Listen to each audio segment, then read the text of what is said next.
చర్చను ఈరోజు బీజేపీలో జాయిన్ అవుతున్నందుకు చాలా సంతోషంగా ఉంది.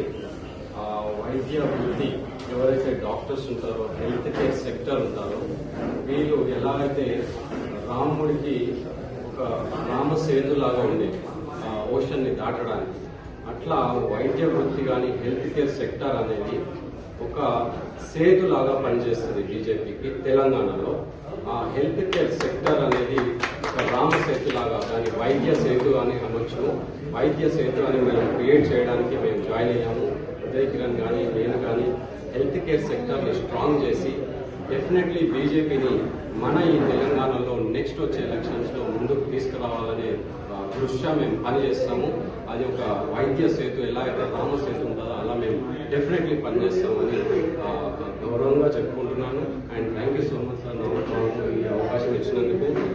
మాతో ఎంతవరకు అవుతే అంతవరకు, ఎందుకంటే యువత పాలిటిక్స్కి రావడానికి ఒక అంతా ఎలా ఉంటుందో ఒక చెదలలాగా అయిపోయింది పాలిటిక్స్ అనే భయంలో.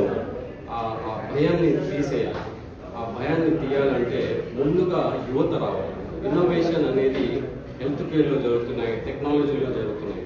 ఇన్నోవేషన్ అనేది పాలిటిక్స్లో జరగాలి. పాలిటిక్స్లో ఎప్పుడైతే ఇన్నోవేషన్ జరుగుతుందో అప్పుడు దేశం చేంజ్ అవుతుంది. ఆల్రెడీ మనం మోడీ గారి నాయకత్వంలో చాలా ముందుగా ఉన్నాం. బట్ ఇంకా కూడా యువత రావాలి, డాక్టర్స్ రావాలి ముఖ్యంగా. ఎందుకంటే ఒక్క డాక్టరు ఒక 30 మంది జనాలతో, 30 మంది పేషెంట్స్తో టచ్లో ఉంటారు. మన తెలంగాణలో దగ్గర 2 నుంచి 3 లక్షల హెల్త్ కేర్ సెక్టర్ వాళ్ళు, ఒక్కొక్క డాక్టర్ ఒక్కొక్క హెల్త్ కేర్ సెక్టర్ వాళ్ళు 30 మంది టచ్లో ఉంటారు. అంటే ఆల్మోస్ట్ 1 కోటి నుండి 2 కోట్ల వరకు వాళ్ళు టచ్లో ఉంటారు. సో ఓన్లీ మనం హెల్త్ కేర్ సెక్టార్ని స్ట్రాంగ్ చేసినా కూడా చాలా మంది జనాలకు రీచ్ అవ్వచ్చు.